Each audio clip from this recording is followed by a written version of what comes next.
Hey, what's going on, guys? I'm Nick Ray, and today I'm doing a smartphone camera comparison with the all-new Samsung Galaxy S21 Ultra, which I'm using to record right now, and comparing that with Apple's iPhone 12. Now, as I do in all of my smartphone camera comparisons, everything that you see in this video is recorded on these two devices, so keep an eye on the bottom of the screen to see which device and which cameras from that device are being used. Before we jump into some side-by-side comparisons, though, let's jump into the specs to see how these two devices compare on paper. I'm going to start things off with the iPhone 12, and it's two 12 megapixel sensors on the back of the phone for its standard and ultra wide camera, and then a 12 megapixel selfie camera up front as well. And all of these can record 4K video at up to 60 frames per second. And switching over to the Samsung Galaxy S21 Ultra, we have a more complicated setup here with a 108 megapixel main sensor, 12 megapixel ultra wide camera that also doubles as a macro, and then two 10 megapixel sensors for a 3x and 10x zoom camera. And then on the front of the phone, Samsung's given this device a 40 megapixel front facing selfie camera that can record 4K video at up to 4K 60 FPS, as can the rear cameras on the phone, but the main sensor can also do 8K video capture at 24 frames per second. Now that we've gotten the camera specifications all squared away, let's jump into some side-by-side photo and video comparisons to see how these two devices perform in everyday use.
Here's some video capture from the rear cameras on both of these devices in 4K.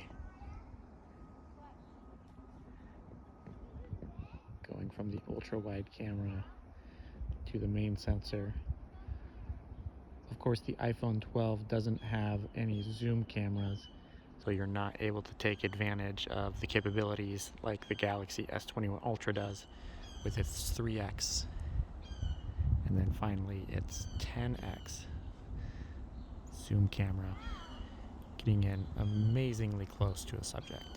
For video capture from the front-facing cameras on both of these devices, they both seem to do pretty well with dynamic range. As you can see, the sky behind me isn't blown out, even though it's a very bright and sunny day. Though the Galaxy S21 Ultra does have the advantage that it can record 4K video at up to 60 frames per second, as opposed to the iPhone 12's 30 FPS maximum output.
And this here is a look at video capture from the front-facing cameras on the Samsung Galaxy S21 Ultra and the iPhone 12.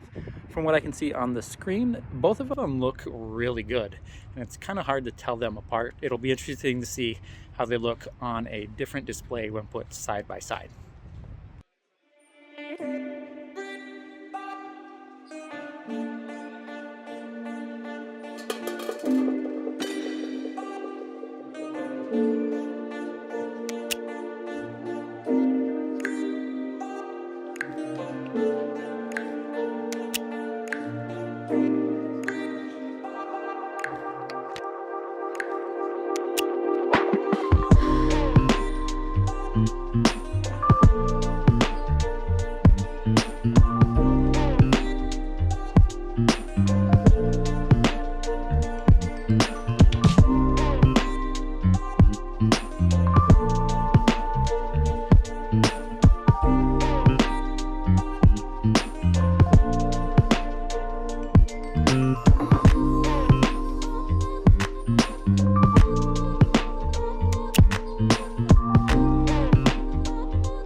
And that's going to do it for the camera comparison between the Samsung Galaxy S21 Ultra and Apple's iPhone 12.